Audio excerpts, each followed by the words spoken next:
बिस्मिल्लाहिर्रहमानिर्रहीम। आज के प्रोग्राम में हमारे मुअज़्ज़िज़ मेहमान हैं वसेब नेशनल तहरीक पाकिस्तान के चेयरमैन आसिफ खान साहब। उनसे हम गुफ्तगू करेंगे कौमी सियासत के हवाले से, पार्लिमानी जमातों का जो है खित्ता सराइकिस्तान के साथ, यहाँ के अवाम के साथ जो रवैया है उस पर बात करेंगे।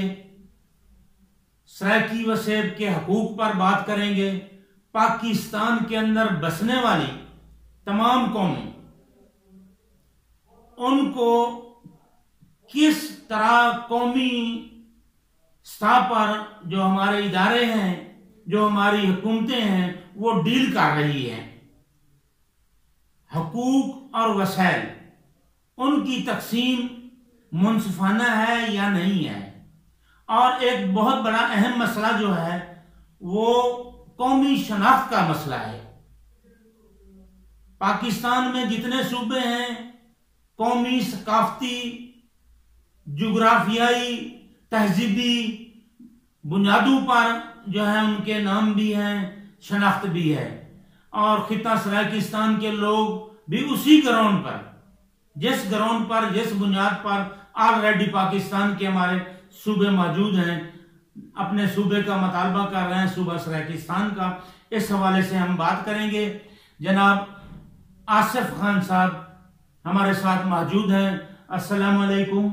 वालेकुम सलाम। बहुत शुक्रिया, आपने मौका दिया अपने पाकिस्तान के अंदर बसने वाली कौमियतों के हवाले से और दीगर मौज़ूआत पर आपसे बातचीत की जाए, और ये बातचीत आपके ज़रिए से अवाम तक, आपके व्यूअर्स तक पहुंचाई जाए। खान साहब, एक बुनियादी सवाल है। हम देखते हैं कि पार्लिमानी सियासी जमातें हैं, पीपल्स पार्टी है, पीटीआई है, नून लीग है और भी हैं, उनका हमारे सराइकी वसेब के साथ जो रवैया है वो बड़ा अजीब सा होता है। इलेक्शन के दिनों में कुछ, उसके बाद कुछ। इसके बारे में आप क्या कहना पसंद फरमाएंगे? देखिए, पार्लिमानी जमातें जो हैं वो बेसिकली अवाम की नुमाइंदा होती हैं, और उसका बेसिक जो फार्मूला है एक फर्द एक वोट का होता है।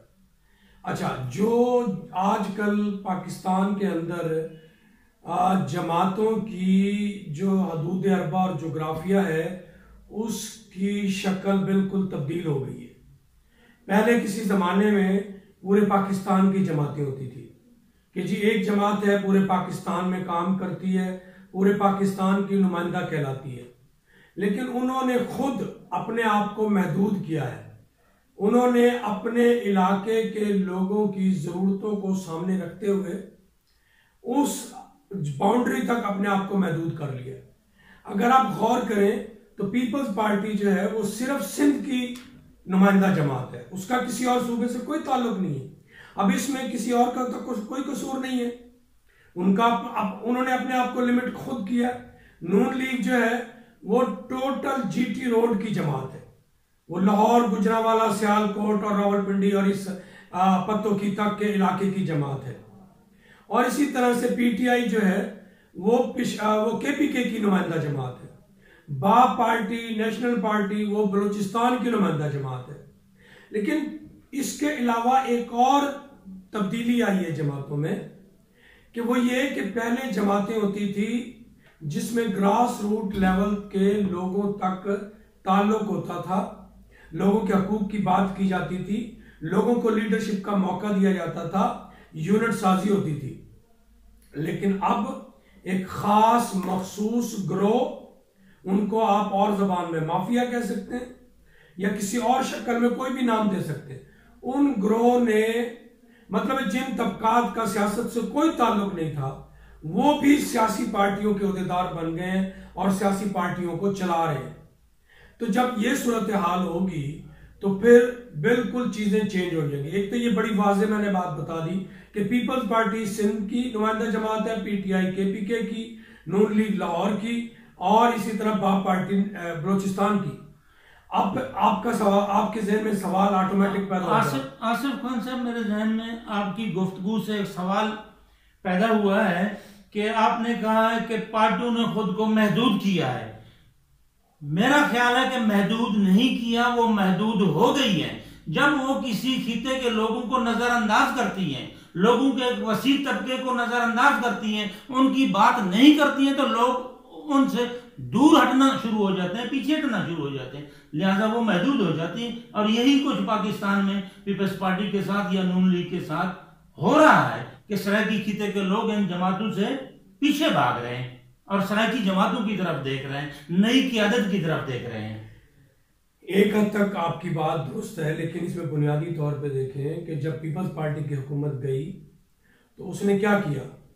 उसने ये किया कि उन्होंने आसिफ जरदारी साहब ने एक दफा नहीं 2-3 मरतबा ये कहा कि अब मैंने 4 साल सियासत नहीं करनी और आराम से बैठना है और आखिरी साल सियासत करनी है। इसका मतलब क्या है कि पीपल्स पार्टी की जो रूह थी, जो बुनियाद थी, वो मज़ाहमत थी, वो एक्टिविज्म था, वो लोगों को साथ जोड़ना था। जब आप 4 साल तक लोगों को बिल्कुल सुला देंगे, लोगों से राब्ता ही नहीं करेंगे, तो फिर क्या होगा कि आप महदूद हो जाएंगे। और जहां तक आपकी बात है, वो सराइकी वसेब में अभी भी बेवकूफ बनाने के लिए लोगों को आते जरूर है 1 साल में। जैसे हाँ, कोई जिम्मेदार जो है 1 साल में वो गाड़ी वसूल करने के लिए चला जाता है अपनी जमीनों की, कारखाने वाला मालिक जो है वो अपने कारखाने। इसी तरह से ये पॉलिटिकल, दूसरे सूबों की पॉलिटिकल एलीट और अपॉर्चुनिस्ट जो है सराइकी वसेब के लोगों को बेवकूफ बनाने के लिए आते हैं। लेकिन इन तमाम बातों के बाद जो मेरा आखिरी लाइन थी वो ये कि अब वो वक्त आ गया है कि सिंधियों की तरह, बलोचिस्तान की तरह, केपीके की तरह, लाहौरियों की तरह सराइकी वसेब के 8 करोड़ आवाम की अपनी नुमाइंदा जमात होनी चाहिए।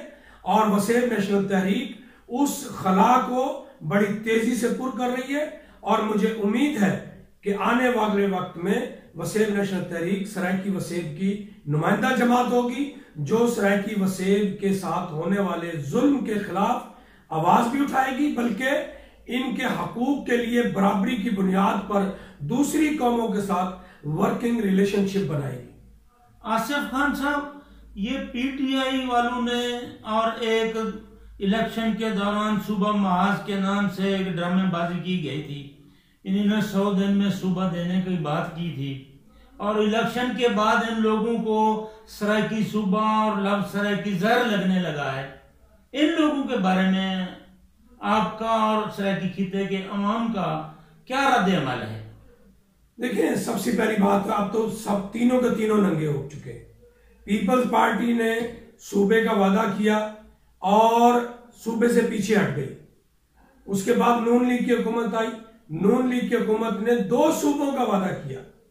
अच्छा, अब उसमें 2 सूबों का ठीक है, रोहित हल्दमान 5000 साल सूबा मौजूद था पुराना। लोगों की ख्वाहिश है कि हमारे खित्तों को तकसीम ना किया जाए, लेकिन जब आप वादा कर रहे हैं, आपके साथ 2/3 अक्सरियत भी मौजूद है, तो आप 2 सूबे बना देना। 2/3 अक्सरियत नून लीग के पास पंजाब असेंबली में भी थी, कौमी असेंबली में भी थी, तो फिर किस चीज की कमी थी? इसका मतलब है उन्होंने भी झूठ बोला। पीपल्स पार्टी ने झूठ बोला, नून लीग ने झूठ बोला। अब आ जाते हैं पीटीआई की तरफ। उन्होंने पहले 2 साल का वादा किया, पीटीआई ने तो उससे भी बड़ा ब्लंडर झूठ बोल दिया कि जी हम 100 दिन में सूबा बनाएंगे। अब आप सोचें जरा, 100 दिन में हकीकत में अगर सही पार्लिमानी निजाम को फॉलो किया जाए तो किसी भी सूबे की करारदाद और आनी तरमीम को डिस्कशन करने में ही 100 दिन लग जाते हैं, क्योंकि उसकी रकबे का तयन करना है, वसाइल का तयन करना है, उसकी प्रॉपर्टी असासों का तयन करना है, आबादी का तयन, बहुत सारी ऐसी चीजें हैं जो सूबा बनने से पहले उसका इनिशियल वर्क करना पड़ता है। वो तो उन्होंने किया ही नहीं, उन्होंने झूठ बोला। और एक झूठ नहीं बोला पीटीआई ने, इमरान खान ने 101 झूठ बोले। रोजगार के हवाले से झूठ बोला, मकानों के हवाले से झूठ बोला, चीनी सस्ती करने के हवाले से झूठ बोला, आटा सस्ता करने के हवाले से झूठ बोला। अब आप देखें, आप सरायकी वसेब में आप भी रहते हैं, मैं भी रहता हूं। सरायकी वसेब के किसान की गंदम 15, 16, 17, 1800 रुपए मन खरीदी जाती है, लेकिन रूसी किसान की गंदम 2200 रुपए मन खरीदते हैं। यानी कि इमरान खान को रूसी किसान से प्यार है, रूसी किसान को खुश करना है, उसको दौलत देनी है अपनी। और उसमें दो फायदे हैं, एक तो रूसी किसान खुशहाल, दूसरा उसमें कमीशन बनता है। और कमीशन की वारदात नवाज शरीफ ने बड़े खूबसूरत तरीके से समझा दी है कि अपने 1-2 बच्चे बाहर रखो और अपनी दौलत बाहर की कंपनियों को ठेके दो और वहीं से कमीशन बारी बारी उनको अपने बेटों को पहुंचा दो। यही काम जरदारी ने किया, यही काम जो है इमरान खान के कारिंदे कर रहे हैं। उनके अपने, अब आप देखें, उनके तकरीबन आधे वजीर और मुशीर जो हैं वो पाकिस्तान से बाहर के हैं। और उसकी वजह क्या है कि जो पैसा आए, कमीशन आए, उनके जरिए से जो उनके फैमिली मेंबर्स बाहर बैठे हुए हैं उनको पहुंचा दिया जाए। और अगली बात, पाकिस्तानी सरायकी किसान की गन्ना 180 रुपए मन खरीदा जाता है। चीनी का रेट क्या है आपको सबको पता है, हमारे व्यूअर्स को। पिछले साल 200 था गन्ने का, अभी अनाउंस किया है, अभी जो मिलेगा आगे वो 225 की है। अच्छा। लेकिन सनतकार की चीनी 100 से भी ऊपर है, 140 रुपए किलो चीनी। लेकिन इसमें भी आप देखें, जो सरायकी किसान का गन्ना खरीद के चीनी बेची जाती थी वो 85 रुपए किलो थी, लेकिन यूरोपियन किसान का गन्ना के चीनी 120 रुपए किलो खरीद कर 140 रुपए 50 रुपए बेची जा रही है। क्योंकि कड़ी से कड़ी मिलती है ना। इमरान खान की बीवी यूरोपियन है, तो अपने यूरोपियन, जो साबका बीवी की बात कर रहा हूं, अपने बीवी के इलाके के किसानों को तो खुशहाल करना है, हक की अदायगी तो करनी है, ताकि वहां का किसान, सरायकी किसान भूखा मरता रहे, सरायकी किसान का गन्ना कोड़ियों के भाव खरीदा जाए, लेकिन यूरोपीय किसान का गन्ना, उसकी बनी हुई चीनी 120 रुपए किलो खरीद के बहरी जहाजों का खर्चा करके फिर पाकिस्तान लाई जाती है। तो इसका मतलब है चीनी में भी कमीशन, आटे में भी कमीशन। ये है वो वारदात जो आज भी पाकिस्तान के खास तौर पे सरायकी अवाम के साथ की जा रही है। आसिफ खान साहब, एक अहम सवाल मैं पूछने जा रहा हूं आपसे कि सरायकी जमातों का सियासत के अमल में शरीक होना आपके नजदीक कितना जरूरी है? इसका जवाब तो हर आदमी को पता है, आपको भी मुझे भी, कि बहुत जरूरी है, बल्कि नागुज़ीर। और साथ बताएंगे कि सरायकी सियासी जमातें कर क्या रही हैं।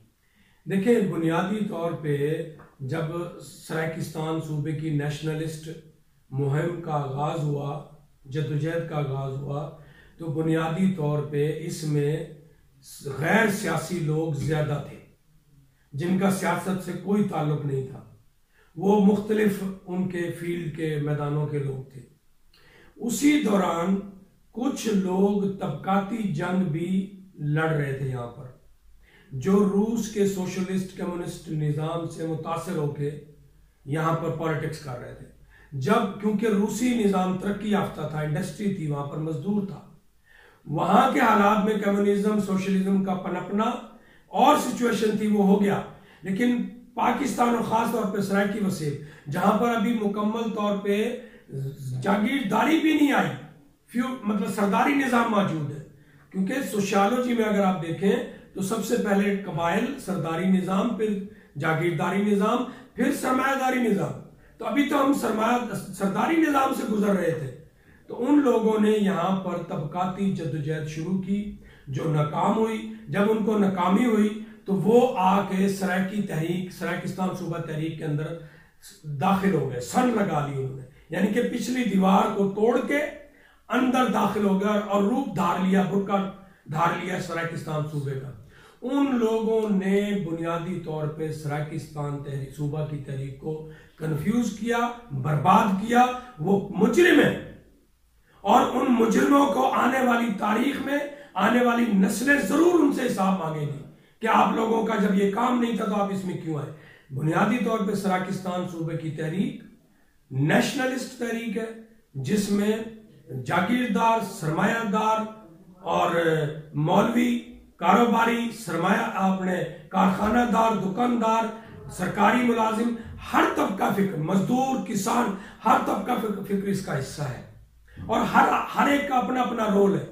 सिर्फ लाइन एक खींची गई है कि जो सूबे का मुखालिफ है वो कोई भी है, वो मजदूर भी हो सकता है, वो जागीरदार सरदार भी हो सकता है, वो हमारा दुश्मन है, और जो सूबे का हिमायती है वो हमारा दोस्त है, चाहे वो कोई भी हो, कोई फर्क नहीं पड़ता। इसलिए वसेब नेशनल तहरीक पार्लिमानी सियासत में भरपूर हिस्सा लेगी, हमें लेना चाहिए, और जिन लोगों ने नहीं लिया उन्होंने कौम के साथ, इलाके के साथ ज्यादती की है, इलाके की नुमाइंदगी दूसरे सूबों की जमातों के हवाले की है, या तो वो बेवकूफ थे, लाइल्म थे, या फिर दूसरी जमातों के एजेंट थे।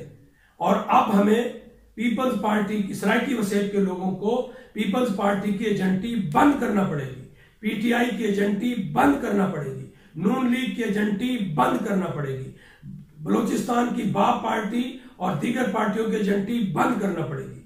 और इसलिए अब वो वक्त है कि हमारा सराकिस्तान के नौजवान जाग रहा है, हजारों की तादाद में जाग रहा है, और वो पैगाम आगे पहुंचा रहे हैं, और मैं बड़ा पुरुमीद हूं इंशाअल्लाह कि आने वाला वक्त सराकिस्तान वसेब की पार्लिमानी पार्टी का और नौजवानों का है। आसिफ खान साहब, आपने एजेंटों की बात की है, तो कहा यही जाता है, बल्कि हकीकत भी यही है कि सराइकी खिते के अक्सर जागीरदार वडेरे जो है वो पहले अंग्रेज की एजेंटी करते थे, और आजकल जो है वो बहुत सारी अक्सरियत जो है वो तख्त लाहौर की जो है वो चौकीदारी करते हैं।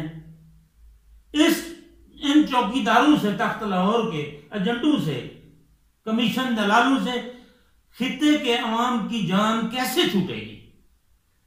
देखिए, बुनियादी तौर पे एक मजबूत लीडरशिप जो है उसका अपनी धरती और अपने लोगों से एक रिश्ता होता है।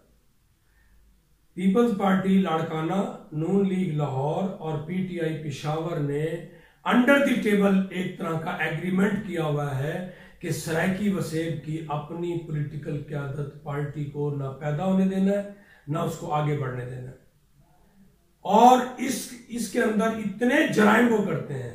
अब आप सोचें जरा, थानेदार उनके नीचे लगा हुआ होता है, वो एक टेलीफोन करते हैं कि जनाब इन लोगों को आपने जलसे की इजाजत नहीं देनी। मुझे बताएं कौन सा मुल्क है जहां पार्लिमानी निजाम की मौजूदगी में पॉलिटिकल पार्टी, पॉलिटिकल ग्रुप को जलसे की इजाजत लेनी पड़ती है? कोई एक जगह बता दे मुझे, कोई दुनिया का एक मुल्क बता दे। ये वाहिद पाकिस्तान है, यहां पर पॉलिटिकल पार्टी को जलसा करने के लिए अवामी मुलाजिम डीसीओ से, पीसीओ से इजाजत लेना पड़ती है। मुझे तरीका तो बता दें एमडी गंगा साहब, आप प्लीज, कि एक अवाम के टैक्सों पे पलने वाला डीसीओ पॉलिटिकल लीडर को जलसे की इजाजत कैसे, क्यों उससे मांगे हम इजाजत? वो हमारे टैक्सों से पल रहा है, हम उससे इजाजत मांगे, उससे हमें इससे इजाजत मांगनी चाहिए, उससे हमारी हिफाजत करनी चाहिए, उससे हमारे इंतजाम करने चाहिए। वो आए, हमारे चीजों की रिक्वायरमेंट पूछे कि हाँ आप कहां जलसा कर रहे हैं, आपको क्या रिक्वायरमेंट चाहिए, आपको बिजली चाहिए, आपको कोई और इंतजाम चाहिए, आपको कोई अपनी फोर्स चाहिए जो यहां पर इंतजाम करे? नहीं, यहां पाकिस्तान में उल्टा हिसाब है। जो मालिक है वो नौकर, जो नौकर है वो मालिक। ये बात बड़ी तल्ख है, मुझे पता है, लेकिन हकीकत यही है कि जब तक पॉलिटिकल डेमोक्रेटिक प्रोसेस को मजबूत नहीं किया जाएगा, एक हुकूमत में आ जाती है पार्टी, वो सिर्फ अपने मुखालफों को जलसा ना करने के लिए, उनको रोकने के लिए इजाजत नहीं देती। ये कौन सा तरीका है, मुझे बता दें जरा। कभी ऐसा हुआ है? हम क्यों मांगे इजाजत? हाँ, अगर हम गैर कानूनी काम करें, तोड़ फोड़ करें, सड़क को नुकसान, ट्रैफिक को नुकसान करें, या कोई जराइम कोई बंदा करे, बिल्कुल उसकी अकाउंटेबिलिटी होनी चाहिए। लेकिन जब हम शऊरी आगाही के लिए, अपने अवाम के साथ राब्ता करने की, उनको इकट्ठा करने की, बाशऊर करने की, उनके हकूक की आगाही देने के लिए बात करते हैं, तो फिर हमें कोई इजाज़त की ज़रूरत ना है और ना लेना चाहिए। लेकिन ये वो संगीन हालात हैं जिनसे बहुत सारे पॉलिटिकल लोगों को, एक्टिविस्ट को गुजरना पड़ रहा है। आसिफ खान साहब, आप आजकल वसेब लॉन्ग मार्च के हवाले से अवामी राब्ता मुहिम पर हैं। गुज़श्ता शाम को आपका गंगानगर में एक जलसा आम भी था, आपका खिताब भी सुना, लोगों के हमरा हम भी थे। तो इस जलसे के बाद आप क्या महसूस कर रहे हैं? अवाम की इस जुर्रत को, अवाम की इस शिरकत को देख करके एक जागीरदारों के इलाके में, वजीरों के इलाके में, ताकतवर लोगों के घर में आपका इतना कामयाब शो। तो लोग डिस्कस कर रहे हैं, एक दूसरे से पूछ रहे हैं कि आसिफ खान के प्रोग्राम में इतने बड़ी तादाद में लोग कहां से और कैसे आ गए, ये डिस्कस हो रहा है। आप इस बारे में क्या कहना चाहेंगे? गांगा साहब, सबसे पहली बात यह है कि जलसे के मौके पे कल आपने खुद 2-3 लाइनें बोली, उनको मैं एक्सप्लेन कर देता हूँ। सबसे पहली, अल्लाह ताला की रहमत, इसलिए कि मैं सच्चा हूँ और सच की लड़ाई लड़ रहा हूँ, और लोग, अल्लाह ताला ने उनके दिलों में ये मेरा पैगाम पहुंचाया, और वो इतनी तेजी से फैल रहा है कि जगह जगह लोग खुद ब खुद फ्लैक्स बनवा के, तराने बना के, और इस तरह से आगे लोगों को पैगाम फैला रहे हैं। लेकिन मैं ये भी बता दूं कि हम जब मुल्तान से हमने लॉन्ग मार्च वसेब अवामी राब्ता मुहिम शुरू की, जगह जगह पे लोगों में प्यार मौजूद है, और वो हमें सैकड़ों की तादाद में हमें मिलने आए, हमारे मीटिंग्स में आए, सेमिनार्स में आए, हमारा इस्तकबाल किया। हाँ बिल्कुल, गंगानगर का जो जलसा था वो एक तरह से तारीखी, अब तक का वसेब नेशनल तहरीक का बड़े जलसों में से एक जलसा था, क्योंकि इससे पहले हमने चोलिस्तान में एक जलसा किया, वो भी, उसमें भी तकरीबन इतने ही या इससे थोड़े से कम होंगे, लेकिन बड़ी तादाद में लोग आए थे। ठीक है जी। भावलपुर में जलसा हुआ था, उसमें भी थोड़े इससे कम थे, बड़ी तादाद में लोग आए थे। इसी तरह से मुल्तान में हमने वसेब हाउस में नौजवानों का कट किया था, वसेब हाउस पूरा फुल था। हाँ, इससे कम लोग थे, लेकिन वहां भी सैकड़ों, मतलब 400-500-600 लोग आए हुए थे। जाहिर हमारे पास लिमिटेड जगह है वसेब हाउस में, लेकिन अब आप इस कल के जलसे से ये अंदाजा लगा सकते हैं कि पैगाम बड़ी तेजी से जा रहा है, और लोग जो हैं हमारे साथ जुड़ रहे हैं, और हम किसी जागीरदार के खिलाफ, किसी मिनिस्टर के, किसी की हमारी मुखालफत नहीं है। हम सिर्फ अपना पैगाम दे रहे हैं, अपनी तारीख बता रहे हैं, अपने लोगों के ऊपर होने वाले मजालिम की बात कर रहे हैं, उनको मुनज़्ज़म कर रहे हैं कि वो आए, अपने हकूक की जंग लड़े। हम किसी की मुखालफत नहीं कर रहे। जागीरदार अपने हिसाब से जो भी कारिंदा है लाहौर का, वो अपना रोल अदा कर रहा है, लेकिन हम इस मिट्टी का, सराकिस्तान माँ धरती की मिट्टी और उस पर बसने वाले लोगों का रोल अदा कर रहे हैं, उनको जोड़ रहे हैं। बहुत शुक्रिया। आसिफ खान साहब, आपसे आखिरी सवाल कि पाकिस्तान की स्टैब्लिशमेंट, इसका खित्ता सराकिस्तान के साथ और यहाँ के अवाम के साथ रवैया और सलूक क्या है, और सूबा सराकिस्तान के हवाले से आप उनको कैसा पा रहे हैं? देखिए, सुना यही है हमने कि एस्टेब्लिशमेंट जो है नाम में और सूबे की राह में भी एक बड़ी रुकावट वो भी है। देखिए, इसमें बुनियादी तौर पे जो एस्टेब्लिशमेंट है उसका तख्त लाहौर से ज़्यादातर ताल्लुक़ है, और उनकी कोशिश यही है कि ये सूबा ना बने, क्योंकि वो इसकी लूट मार करते हैं, और लूट मार करके इसके वसाइल को आपस में बंदर बांट करके खर्च करते हैं। नंबर 1। नंबर 2, क्योंकि वहाँ पर ऑलरेडी इतनी आबादी और इतने दफातर खुल चुके हैं कि उनके जो नए नौजवान आ रही है, नई नस्ल, उनके लिए रोज़गार का मौका नहीं है। वो अपने लोगों को अफसर बना के सरायकी वसेब में खपा रहे हैं, और इसी वजह से वो हमारा सूबा नहीं बनाना चाहते। ये उनका रोल है। लेकिन हमारा क्या रोल बनता है? हमारा सूबा था 5000 साल पहले, रंजीत सिंह ने उस पर कब्जा कर लिया, रंजीत सिंह ने कश्मीर पे कब्जा किया, रंजीत सिंह ने काबुल पे कब्जा किया, रंजीत सिंह ने पिशावर पे कब्जा किया, रंजीत सिंह ने शिकारपुर और सिब्बी पे कब्जा किया। जब अंग्रेजों ने रंजीत सिंह को मार दिया तो फिर टेक ओवर किया। 100 साल की हुकूमत के बाद जब अंग्रेज वापस जा रहा था तो कश्मीर कश्मीरियों को वापस कर दिया, क्योंकि उनकी पॉलिटिकल दलेर क़यादत मौजूद थी। पिशावर पश्तूनों को वापस कर दिया क्योंकि उनकी पॉलिटिकल दलेर क़यादत मौजूद थी। और इसी तरह से बलोची सिब्बी कोयटा को वापस कर दिया, शिकारपुर सिंधियों को वापस कर दिया, काबुल अफगानियों को, क्योंकि वहां की political intelligentsia, political leadership, political system मौजूद था, मजबूत था, उन्होंने टेक ओवर कर लिया। हमारे इलाके के पॉलिटिकल सिस्टम, पॉलिटिकल लीडरशिप को रंजीत सिंह, अंग्रेजों ने और इन तमाम इलाके के इर्द गिर्द के इलाकों के लोगों ने बर्बाद किया, बल्कि मार दिया। इस कमी की वजह से हमारा इलाका जो है तख्त लाहौर के गुलामी कर रहा है। और अब वो वक्त है कि सराइकी वसीयत की पॉलिटिकल लीडरशिप मजबूत हो और इंशाअल्लाह फिर हम अपने हकूक और अपने जोग्राफिया की हिफाजत करने में कामयाब होंगे। नाजरीन, आप बातें सुन रहे थे वसेब नेशनल तहरीक के चेयरमैन आसिफ खान साहब की।